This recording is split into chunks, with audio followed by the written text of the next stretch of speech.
Senator Chris Van Hollen, there's going to be more people. Sometimes we're not even going to actually know who's showing up. There's people just going to be coming in. So, you know, the only time I will ever reference Bill O'Reilly in a nice way, we're just going to do it live. And we're going to see how it goes. So that's what you're all here for.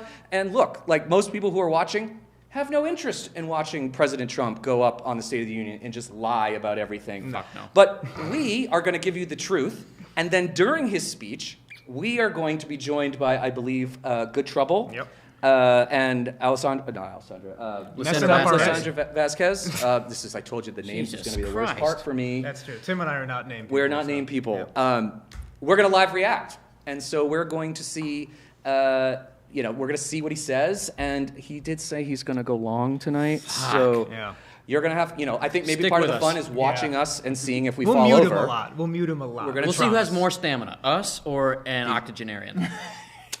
I'm going to bank on us. I'm banking on us. I think we're gonna do it. Yeah. So anyways, we're gonna have 5 panels. We're gonna be talking about affordability, ICE, the illegal occupations of Minneapolis and things like that. We're also going to be talking about how Trump is destroying America's reputation abroad. Yep. So there's going to be a lot here.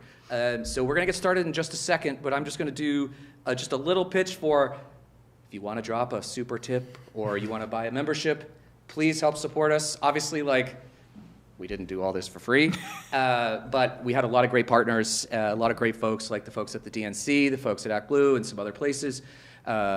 We're just really, really, really happy about this, and we're really excited about all of the amazing people that we're going to be joined with tonight. And we're going to try, if you want to ask questions, we will have somebody checking them to see if we can ask them in real time. So you could just do that in the YouTube chat to the right of the screen if you want to. And otherwise, we've got probably 5 hours together, folks. Oh, so fuck. You're going to hate us by the end of it. I think I'm on for the entirety of this. You guys will be coming in and out. If you make it. So you can have a game and see if I will fall over after 3 or 4 hours, or if I make it. You know. And I have faith in you, Tim. Yeah, I'm betting on you. I think I'm going to be okay. I think I'm going to be okay. Right. So and then obviously, like right before we're going to get started in just 1 minute, you just saw a video of ours launching our company, Find Out Media. And our goal is to create content for folks to hopefully show them that there is a space for them on the left in the Democratic Party, whether they're moderates, leftists, progressives, anybody interested in saving democracy and making this country a better place, we welcome you. So we are very excited for you to get to know us a little bit tonight and meet some of our great friends that we've known for a while and some that we're just meeting tonight. So I think with that, we are going to start our first panel a minute early. So let's see if we can keep this thing on schedule. So good train runs on time. Yeah. We're going to try. I mean, I guess I'm in charge. So Yeah, I guess that's, I can keep, if it runs late, we can blame myself. Yeah. But our first panel is going to be on affordability and the economic chaos that Donald Trump has wrought in this country. So with that, we're going to just take a little break as we have some folks joining us, and then we are going to come right back to you, and we are going to talk with Congresswoman Jacobs from California and a few influencers as well. We just need a minute to get them in the room, and then we will be right back for this. So 1 second, we'll be right back. And let's see if they come. Musical chairs time? Yes.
you get Sam?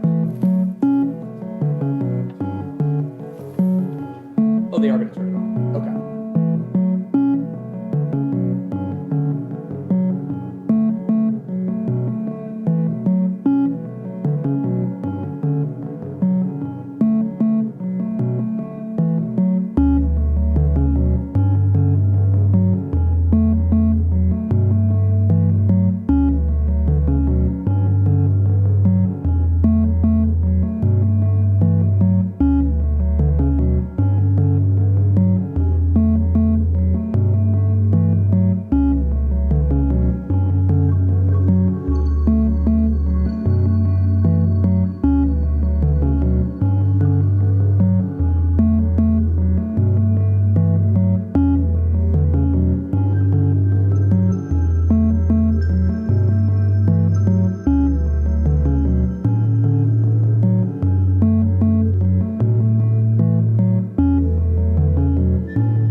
All right, welcome back, everybody. As you can see, we've changed a few of the people here. We've got a big crew with us here because we have the most important topic probably in the country right now is on affordability and economic chaos and what the Trump administration has basically taken a good economy and made it far worse. And we have an expert group of panelists here to talk to you about that today. First, we have Congresswoman Sara Jacobs from California with us. We also have Ethan Kelly from Let's Talk Elections here. We have Alex Jacquez? Jacquez. Okay, you are the head of policy and advocacy at Groundwork Collaborative. So, Congresswoman, I want to start with you. Is there anything that Donald Trump could say to you tonight that could convince you that he actually cares about affordability? Oh, what a good question. I mean, first of all, he could acknowledge that it's an actual issue instead of just a Democratic hoax. And I'll be honest, like, I actually had a lot of, I don't want to say hope, but like, I thought maybe like some of the things he said on the campaign trail around building more housing, around being the fertility president and making IVF more accessible, like those would be great things that I would love to work with his administration on. So I guess maybe if he actually talks about those and how he's actually going to do them, but I don't think that's what we're going to hear. No, and just to follow up too, have you seen anything that he has proposed to date that is actually addressing affordability? No. And in fact, the tariffs are actually making everything more unaffordable, right? Like, and once even this Supreme Court said that it was illegal, and so now he's trying another way to impose the tariffs. Like, it's terrible, and the chaos is very bad for our small businesses and for prices. Right, exactly. And Ethan, I'm curious to get your take too. Like, you know, everybody in the country talks about affordability. It was a big issue in 2024. it's baffling to me that Donald Trump hasn't actually put together one single proposal to deal with affordability. I mean, I think the president won his last election on affordability, as you mentioned, and it's something that everyone is thinking about this midterm cycle. And I think the president is going to have to be, rushing to get something through Congress this upcoming summer if he wants to actually address it. I saw a data point from Fox News. They just put up having him down 18 on the economy nationwide.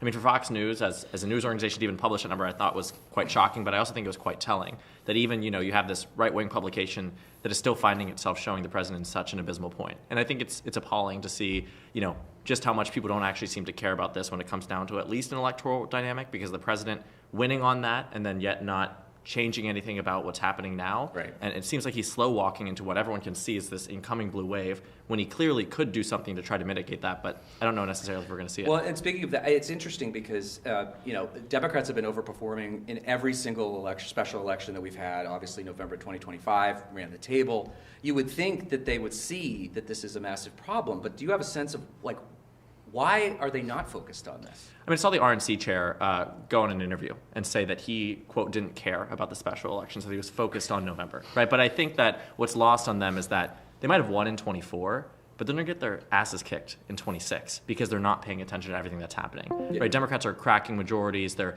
flipping seats. They just flipped that seat out in Texas, and they seem to be very scared about what's going to happen in Texas this November too, and they have good reason to be scared because voters are angry.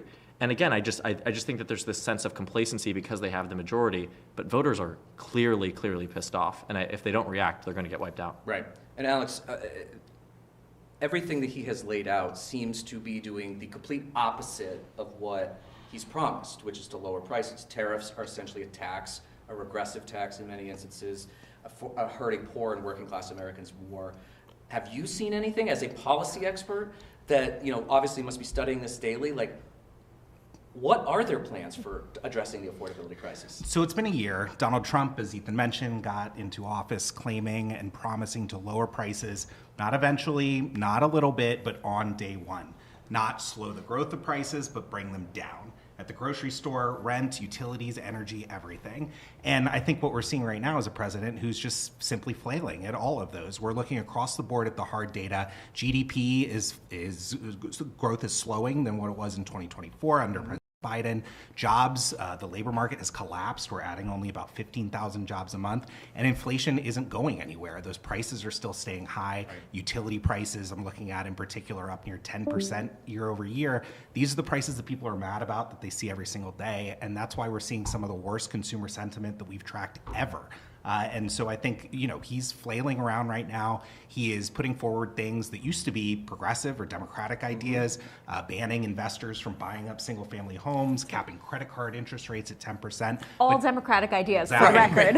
To be clear, yeah. Yes. Nobody believes he's going to do them, including his own party in Congress, who are kind of laughing these ideas off and not taking them seriously. So right now he's kind of grasping at straws, anything he can do. But as the Congresswoman just mentioned, the number one thing he could do is stop the chaos, stop the tariffs right now, and sit back and reassess a little bit. But instead, after the Supreme Court decision, right ahead, hours later, 10% tariffs across the board on all of our trading partners. Yeah, it's wild that after his own Supreme Court, including 2 justices that he put on the court, ruled against him in this. I think he tried to say that, it was the liberal justices, but there are only 3 of them, and there were 6 of them that voted to said that he had no authority to do this. And I know this newest tariff, I think, has an 180-day expiration or something like that. Yeah. So there's going to be no stability in the marketplace because we're just going to be wondering what's happening next, right? Well, that's what the market loves, right? Is instability. Yes. Yeah. That's what the business leaders always tell me. Right. It's econ policy as taught by a felon. Yeah. And now they got $175 billion was collected between April and right now. All the businesses are going to have to sue individually to get that money back if the Trump administration doesn't streamline the process. Trying to get your money back, trying to navigate the new tariffs, not good for investment. Not to mention all of the things he promised that money was going to pay for. And so they've already blown up the deficit with the one big ugly bill, and now he said this revenue is going to be paying for a lot of these things, then it's not going to. Right. And so, Congresswoman, I go to you because I think I've heard some Democrats talk about this, but on this issue of giving the money back to the consumers, this was a tax on the American public, as much as they lie about it. what are the odds that people are actually going to get any of that money back? And what are the Democrats' plans to hold them accountable to do just that? Well, that's such a good question because, like, actually, I think if we did nothing, the most likely scenario is the businesses get the money back and put it in their own pockets. Right. Precisely. Right? And so we are working hard to figure out what we can do from Congress to actually ensure that that money goes directly back to the consumers who actually paid the tax. Because we know that left to their own devices, these big corporations are going to pocket the money and then they're going to keep prices high because we've already shown that we're willing to pay them. Right. Right. No, that's great. I think it's a good point about making sure the Democrats retake the House in November, because then with a majority, and hopefully also in the Senate as well, that could be something that we could force the president into. Because that's exactly right. Otherwise, you're exactly right. The businesses are just going to take it, which are what his big billionaire donors want from him. Luke, I want to turn to you as somebody from the middle of the country. Sure. Have you seen any of your prices go down? No, not a one. Yeah, and you are in a red state. Correct. Have you heard from folks, your friends, family, about these prices, that some of these people who maybe actually were Trump supporters not being very happy about this? I mean, primarily where I hear it is at the gym. Mm-hmm. I mean, big thing in the gym is you got to eat a lot of protein. Yeah. Right? Protein is fucking expensive right now. Yep. Yes, it And is. every single one of them looks anywhere else to blame than the guy that they voted into office, which is depressing because he's directly to blame. But they don't want to say that, Right. which is unfortunate. Yeah. Well, I think the price of beef right now is through the roof, right? Yeah. I mean, it's just, I think some of these things we gave Argentina right. loans to bail them out, and also, and then also like because of our trade wars, that people started buying things from Argentina. It's just this backwards thing. And this shows you how good I am at doing lives. I completely forgot that one of our good friends is actually with us remote. Elizabeth Booker Houston is with us. I'm so sorry, Elizabeth, that I completely missed you. Can you hear us okay? Can you guys hear me? Yes. Yeah. Yes. So I'm sorry, I was like going on, and I completely forgot to actually look at the camera, which shows you what a professional I am. But Elizabeth, tell us what you are hearing about issues of affordability, because you talk to people across the country all the time. You're a very large content creator. You're engaging constantly. What are people saying to you? They're broke. Yeah. Yeah. Yeah. Everything costs too much. Nothing's gone down. Wages are not going up. Prices are going up. Nobody's fixing it. Yeah. And, do you think, I'm going to ask you the easiest softball question in the world. Do you think that Donald Trump is going to say anything tonight that will actually address the affordability issue? No, not at all. I don't think he's even going to touch it. I don't think he's going to talk about a lot of things. I'm sorry, say that last part again? I said there's a lot of things that I don't think he's going to talk about. Yeah. Yeah. What do you think he's going to talk about tonight? Himself. I think that's true. We had a joke about what was the over-under on the amount of times he's probably going to say Biden? I got $2. He says Biden more than 15 times. Okay. What do we all think? 15 times? Do you think he's going to do that? Over. Over Easier. for sure. Exactly. I think he'll say the previous administration. Yeah, not the, yeah. Yeah. I don't know if he'll say the word Biden. That's a good call. Elizabeth, 15? I'm going to say like at least 20. Okay. All right. I'm actually going to say under, just to be Really? contradictory. Oh, okay. I The think that- outlier. I don't know. I mean, like, part of me, like, yes, it makes sense because he wants to blame the previous administration for all of the things that he has broken himself. But I also think that, like, I think people are realizing that that is just a lie and that it is not reality. And, like, yes, the prices were expensive in 24 as well, but things have only gotten worse. I mean, the fact that he put a 15% tariff on pretty much every good coming into the country, which is essentially almost everything we buy, like, he has taxed the American public more than any president in, I don't know. No, You're the Tim. policy, I don't generation. Tim, Like, he told me that the other countries play the tariffs. Right. Right. Right. Yeah. How's that working out for us? Not very fucking well. Yeah. Well, someone asked me earlier today if I had to have a drinking game tonight, what it would be, and mine would be the word golden. Golden Be Age of blackout America, by the right, end of it. right. I don't think any of us would survive that. I don't think we can play that game. Straight on to the air. hospital. That's just the ballroom. Yeah. Just talking the ballroom. Yeah. We could talk about the gaudiness of everything that he does, but yeah, no, it's. Yeah, I mean, I don't think he's going to say a single thing. I think he's going to say we have the greatest economy on earth, which I just don't know how anybody with a straight face can say that. He's definitely going to blame trans kids for everything that's happening Right. somehow. Right. I think Donald Trump is constitutionally incapable of taking blame for anything. Right. And look, I was in the Biden White House. We were faced with a similar situation where we were trying to tell people the economy was doing well, and we're pointing to numbers that showed that things were recovering. And what people told us was that my prices are too high. Yeah. And they didn't want to hear that things were going well if you just look at the numbers or you just look at this and that. And Trump is way past all of that. He's saying the economy is the best it's ever been, saying that he has declared victory over affordability. I think just his inability to face reality on this is not going to connect with voters, again, who are giving him some of the worst economic approval ratings of his entire 2 terms. I also want to think, about young voters in particular who kind of moved away from Democrats for the first time in a long time. I remember we always counted on, this being a Democratic voting bloc, being young voters, but now they really, really hate him. And I think it's because they also see the rising costs of everything. I graduated college last May, and I can't tell you how many of my friends are, kind of in this position where they don't even know if they're going to be able to afford rent or living, and they're very terrified about this job market because of this AI and everything, and the lack of regulation surrounding it. So I think that Trump is just going to be faced on multiple different angles where he really can't answer a question about how is he going to improve people's lives, and I think that's going to be his biggest pitfall. So I'm going to ask you a question because you are sitting next to a member of Congress right now. This is for both of you because you are similar ages. What do you want that's so great. I'm usually the youngest one in the room. I'm so excited that I'm not. Yeah, I feel very old. This is tough for me, I will say. I'm Just graduated college. Come hang out in Congress. You'll feel very young again. That's true. I Just get to the Senate. I was in the Senate 2 weeks ago, and I was like, oh, okay, I am a young person here.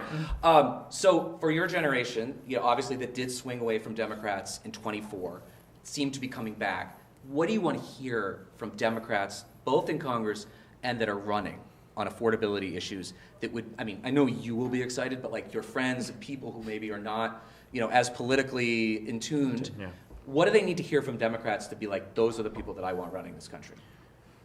I think Democrats talk in too much jargon and try to over-explain things. Yes. I think the 24 cycle, I actually appreciated certain aspects of what I saw from, in a way, the right in terms of simplicity.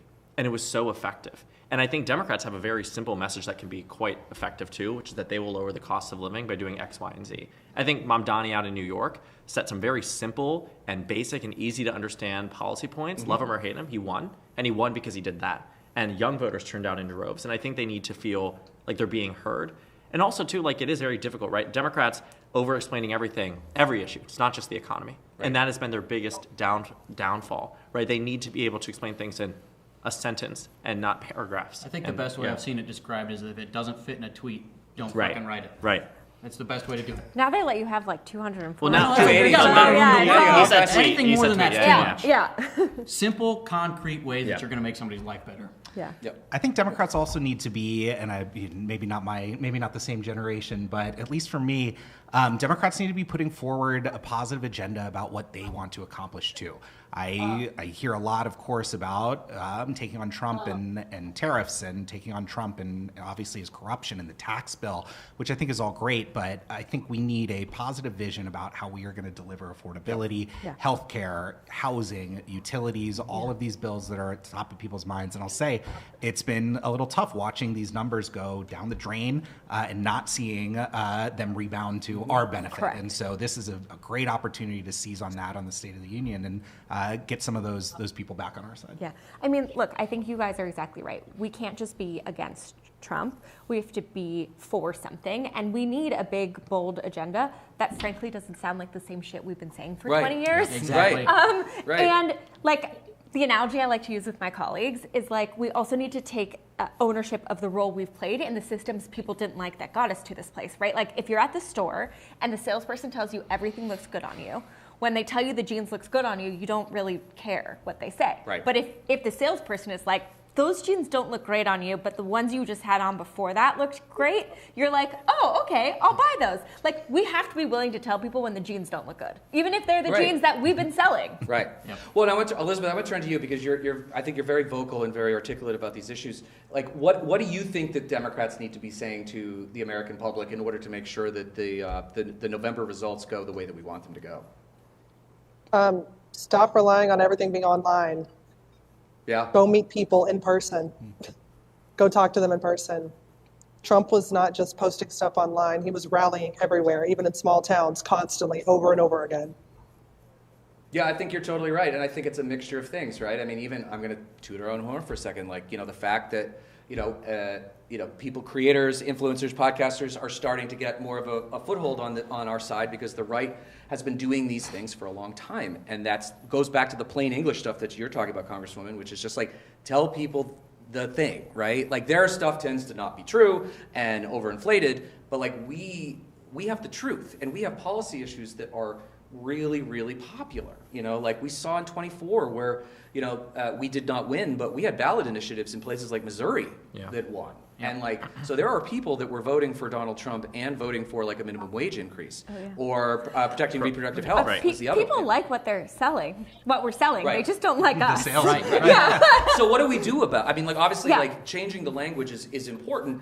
But it's not just that, right? Because I would actually argue we have a bit of a brand problem. We have a brand problem. So how do we address that? Yeah. So I think it's a fewfold. I think one is that I think for so long, Democrats were so worried about pissing anybody off that we started speaking in these weird, robotic ways. Mm-hmm. So as that to never make a mistake. Prescribed. Yes, prescribed. So we show, we are going to the podcast now, but then we're still showing up as the ChatGPT version of a politician, right? A weird syntax, no real human would ever use, all these M dashes, things like that. So I think one is authenticity. We need to be more willing to make mistakes, and we need to show up authentically, and we need to let people into our lives. One of the things I've been doing for the past year is this radical vulnerability or radical authenticity. I did egg retrieval to freeze my eggs and literally videoed the whole thing because I feel like the number one thing we need to do is build trust. Yes. And the way you build trust is actually also being vulnerable with the people you want to trust you. So I think that's one. I think two, we need real things we're going to do. It can't just be we're going to bring down the cost of living, we're going to fix the healthcare system. It has to be we're going to do X, Y, and Z, and here's how we're going to do it. And then when we get into office, we have to actually do it. Yep. And then I think we also need to understand that a lot of the things, a lot of the systems that were in place were really hurting people. We can't just blame it on Trump. Yep. The status quo before Trump was not working. That's why we got Trump. 100%. And we have to resist the urge to defend everything Democrats have ever done, and resist the urge to just say okay, they kicked 18 million people off Medicaid. We'll put 18 million people back on. Let's use this moment to actually reimagine systems and make them actually work for people. We're not going back to brunch. We're not going back to brunch, although I do love brunch. Brunch is good. Well, we have to wrap this up, but Congresswoman, I'm going to ask you this final question because you decided to not go to the State of the Union tonight. Why? I think I know, but why? I'm going to let you answer it in your own words, but why did you decide not to attend? Yeah. Besides the hefty therapy bill that I would have if I did go, is that, and therapy is good, everyone should go. I don't need to sit there and be lied to for 2+ hours or whatever we're gonna get. I'm spending the rest of tonight talking to people who actually are impacted by Trump's policies, people who've been kicked off their Medicaid, immigrants, small business owners who can't survive because of the tariffs, Epstein survivors. That's the real state of our union, and I don't want to dignify his lies by sitting there and giving him an audience. Also, the best way to deal with a narcissist is by not giving them the attention that they seek. Yep. And so I'm not giving him the attention. Well, I appreciate that. I think we all appreciate that. And unfortunately, this is all the time we have. We're actually going to be talking to another member who is not going to the State of the Union tonight. Senator Chris Van Hollen will be with us in just a few minutes. But I want to thank Elizabeth Booker Houston. I'm so sorry I missed you at the beginning. I owe you a million drinks or whatever the next time I see you. Thank you, and you're on the Hill doing great stuff. So thank you very much. Thank you, Congresswoman. Ethan, Luke. Oh, don't worry, I'll be here. And Alex. Thank you very much. We'll be right back in a minute with Senator Chris Van Hollen.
welcome back, everybody. We are moving on to our next panel. We are very fortunate to have Senator Chris Van Hollen from Maryland with us for the next few minutes. Senator, thank you for joining us tonight. Great to be with you. Yeah, as we wait for the countdown here. Right. Yeah. We were just joking about how long the speech is going to be tonight, and you actually decided to not attend, and we would love to hear why. Well, as you all know, we are not living in normal times, right? I've been to every State of the Union address throughout my time in Congress, and that's been quite a while. But we are facing a lawless president who, as we speak, is shredding the Constitution, attacking our democracy, and we cannot pretend this is business as usual. And I'm sure the president would love to have me sitting in the chamber while he lies and lies and lies to the American people and not be able to say anything. So I've decided instead to go to the people's State of the Union address, where there are people who actually believe and want to fight for our democracy. Yeah, and so for those who don't know, our friends at Move On are also doing an event that I think starts at 8 o'clock or 8:30. So if you have two screens, you should watch both of them at the same time. Don't leave us, but do both. Sure it's both up. But Senator, and we also, I want to make sure people know, like, you met with a small group of creators last week, and we just really appreciate that you understand the power of these types of things. As we were just remarking about the sadness of the Washington Post essentially being nuked last couple of weeks. So these are the best ways to get your message out. But tell us, like, we asked Congresswoman Jacobs the same question. Has Donald Trump ever put forward a proposal that would actually lower prices? No. Do you know why? No, but I mean, it's a good question because, of course, during the campaign, he said on day one he was going to lower prices and lower costs. And since then, he's done the opposite, right? I mean, not only is he not focused on that, but costs have gone up, right? He had his tariff tax. And by the way, everybody should be asking for their $1,700 refund because it cost all of us across the country that much money. But he also just, cut the tax credits that help people afford their health care. I was just talking to somebody as we were coming in who lost their affordable health care because while Donald Trump gave billionaires tax cuts, he took away the one tax cut that helps working Americans afford their health care. So bottom line, no, he is not. In fact, what he's done is, of course, the opposite. Right. Costs are going up. Well, and the tariffs are such a regressive tax on poor and working class families. Like you said, it's like on average, it's like $1,700 for every American. Yes. Is basically what we paid. So there's been a lot of talk of like what happens now that the Supreme Court has ruled, his Supreme Court has ruled that those tariffs were unconstitutional and illegal. How are we, do Democrats have a plan for getting that money back? What's the next step of that? Because we know he's not going to do it. So, what's the plan? Well, the first play is to get the American people to say we want our money back, right? You stole our money. I mean, it was taken illegally, right? I mean, the Supreme Court said this was illegal. He snatched the money. Exactly. He's got a slush fund. It doesn't belong to him. It belongs to the American people. So, number one, give it back. Give us our money back. We've also introduced legislation, Senator Wyden and I and others, to essentially accomplish that goal. I don't know what Donald Trump's going to say tonight, but I doubt he's going to be returning the money he stole. Not a refund speech. He likes the slush funds, but we're going to keep pressing. And I think the American people need to keep asking for their money back. Yeah, no, I mean, it's crazy. I mean, he won in part because he said he was going to fix the affordability crisis, and he has literally done the direct opposite. He's and used taxed the tariffs American as a public. weapon. Tariffs as a weapon. Yeah. Have you? So obviously, you are from a pretty blue state, but you have sections of Maryland, especially in the West, that are more conservative. Are you hearing from people that maybe didn't vote for you or vote for Vice President Harris that they have had it? Because it feels like there are starting to finally be some cracks in that MAGA movement. We're seeing polls of him at 35, 36%, which is just horrendous for him. Yeah. Are you hearing that from people? I am, including in the redder parts of the state of Maryland. And let's remember that while he may talk about affordability tonight, it was just a few weeks back when he said, this affordability crisis is just a hoax. It's going to take a year for the economy. It's a hoax. Yeah, exactly. So we know what he really thinks. So whatever he says tonight is just BS, pretending he cares.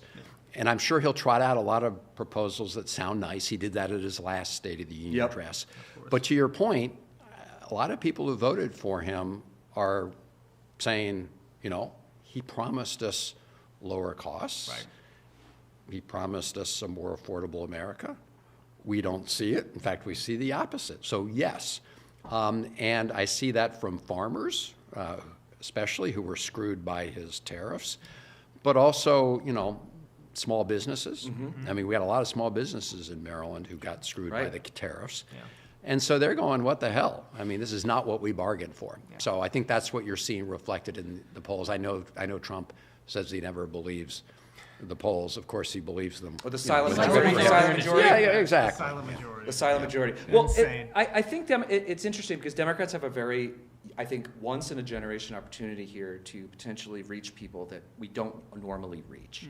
And you've been in Congress for a while. You were in the House and now in the Senate. You've won a lot of elections.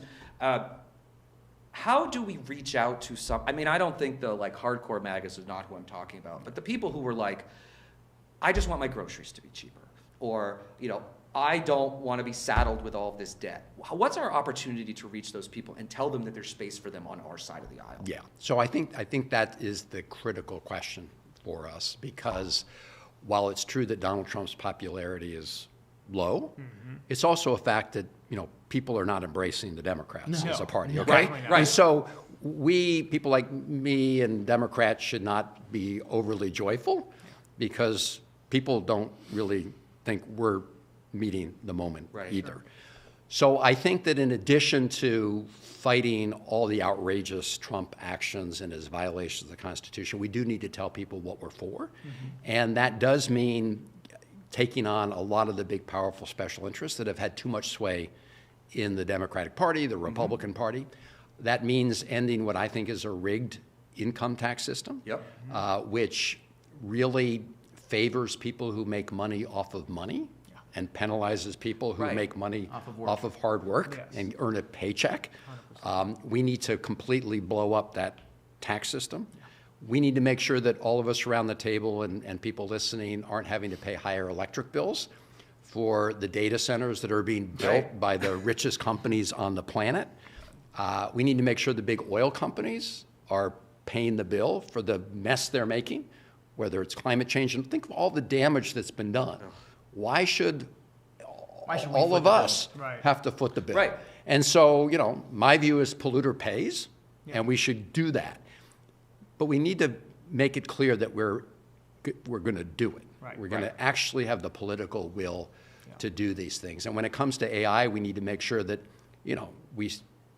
people aren't, left on the streets. We need to make sure that we provide people the dignity of work. So there's a lot that we need to say to the American people that we will do. And finally, I will just say, with respect to our political finance system, we need to fight really hard to get rid of Citizens United, and we need to get rid of secret money in politics. I mean, this is why the midterms matter so much. Yeah. We actually will have leverage at that point to just make him have to listen to some of this stuff. There's no question about it. Yeah. I mean, the midterms are going to be essential, and, you can't take anything for granted, but the good news is when, the president's popularity is so low, It's a and the Republican Congress, as you know, has just been a tool of his, right? Yeah. So their They fall in popularity line. is low too, right? I mean, these guys have contracted out their votes to the President of the United States, Absolutely. right? He says jump, they say how high. Yeah. So I do think all the momentum right now is in favor of Democrats. Don't take anything for granted.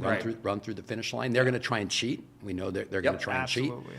Absolutely. But then we get to 2028, and that's where it's especially important that Democrats provide a vision for how we are actually going to stand up and fight for working people. Well, I think you did something a few months ago that at first I think people, you kind of got chided a little bit when you went down to El Salvador to speak with Kilmar Abrego Garcia.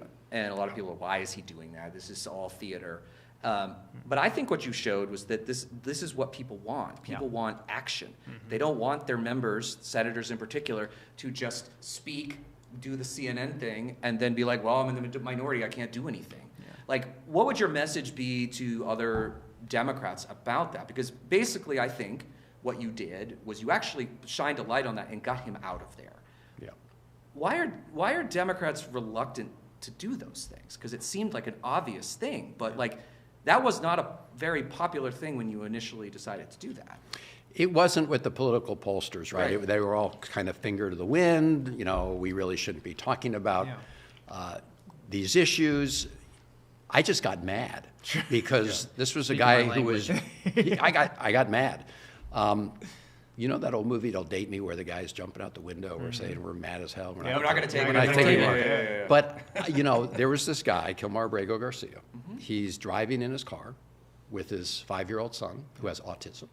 And federal agents pull up, they snatch him, and the next thing we know, he's in CCOT, which is this notorious gulag that is known for torture, right? Yes. And so the Trump administration's reaction was, oh, we made a mistake. But you know what? He's never coming We back. can't do Right. anything. Yeah. We can't do anything. Made a I think mistake, we So, can't do that. I got really mad. I said I wanted to meet with President Bukele, who's the Right. president of El Salvador, who, by the way, calls himself the coolest dictator. in the Yes. I've seen the Yeah. videos. So he was in Washington. I said, I want to meet with you because you guys just took this guy and are locking him up and colluding with the Trump administration Right. to deny his due process rights. And they said no. So I said, I'm coming down. And I went down, and they tried to block me from going to meet with them in prison. They had the soldiers deployed and turned me around. But I did do this big press conference in San Salvador, and they obviously thought better of what they were doing. So I got a chance to meet him, and I got to call his wife that night and say that he was still alive. He had no idea that the Supreme Court had ruled 9-0. He had no idea that his brothers and sisters in his labor union were fighting for his return. So now we got him back, and his due process rights are at this moment being protected. But I will say that the Trump administration is now engaged in a political persecution against him. Yes. And in fact, there's going to be hearing on this. But you're right. At that time, people said, oh, don't do it. And my view was, his constitutional rights are being violated. Yeah. Right. You're next, you're next, you're Right. next. Yep. We're all next. Oh, We're yeah. all in this together. First they came for. And so after that, if you actually look at Trump's approval when it comes to the Constitution and some of these treatments of immigrants, it did begin to go down. And of course, with Minneapolis and killing American citizens and Yeah.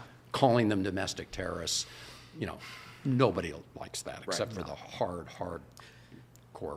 So we're running a little behind, and I know you've got another event to go to. I'm going to ask you one final question. So it is looking more and more like Democrats have a real possibility of taking back the Senate in the fall. Yeah. We're seeing good numbers in Maine. There were some polls that showed both Graham Plattner and Janet Mills leading Susan Collins. I'm a guy from Maine, so I was very happy That's to your see focus, that. yeah. And I have been screaming forever that she's not a real moderate. Yep. If Democrats retake the Senate, can we expect you all to drag the Trump administration in for hearing after hearing about all of this insanely illegal stuff that they've been doing? Yes. Great. Yes, and yes. Look, Trying to give you a short my answer. view is we've got to hold people accountable. Yes. Yep. We cannot allow people who have been involved in this massive law-breaking scheme to simply just skate off. Yep. They need to be held accountable. They need to be hauled in front of Congress. I also think they need to be held accountable in the court of law, as well as in the court of public opinion. Let me just say this. My guest at the People's State of the Union address is a incredible research scientist from NIH who spoke out because when they brought in Elon Musk with his wrecking ball, they endangered people who were part of clinical trials that she was responsible with. So she spoke out. She's been retaliated against. But these are the kind of whistleblowers, like the people in Minneapolis, who give me hope. And when history looks back at this moment, it's going to be shame on the law firms and the universities and the corporations that bowed down and caved to the bully. Yes. And the people who will be remembered are people like this NIH scientist who, at sacrifice to her own career, was willing to speak up. Like the people in Minneapolis who get out there every day with their cameras to reveal the lies and to protect their neighbors and to blow the whistle on all this wrong. Yeah, there's been a lot of really amazing people that we've seen and heroes that have stepped up in such a dark time. But Senator, and thank you for getting out the word, because as we were saying earlier, when you've got the sort of legacy media essentially dominated more and more by the corporate interests, we need to go directly to people. We're trying. Well, we appreciate, like I said, the senators spent, I don't know, an hour with us last week talking about like how we can get more members of Congress to be participating in these creator events, because obviously like these are the things where like people are watching, like people who are disgusted at the Trump administration but want to hear what are the things that we should be fighting for come November, and I think you're one of the shining examples of that. So thank you very much for joining us. We know you got to go over to the Move On thing. Thank you again, and we'll be right back with our next panel, which will be all about ICE and immigration. So just bear with us for a couple minutes. We'll be right back.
right, welcome back. We are with another amazing panel. We are being joined by Congressman Maxwell Frost. Congressman, thank you for being here. And a group of people who have more followers than I could ever dream of. We've got Good Trouble with us, which you probably know from TikTok. We have Sara Jacobs with us, and we also have Brenna Perez. So thank you all. Some of you are very funny people. Unfortunately, we're not talking about a very funny topic right now, which is ICE occupation and intimidation. And Congressman, I want to go to you first.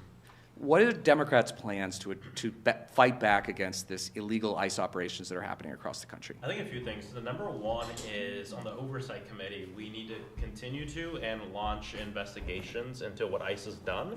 They have to be independent DHS. DHS has said, we're going to investigate ourselves when they've killed U.S. citizens. We're going to investigate ourselves when immigrants have died in ICE detention facilities. We don't trust you.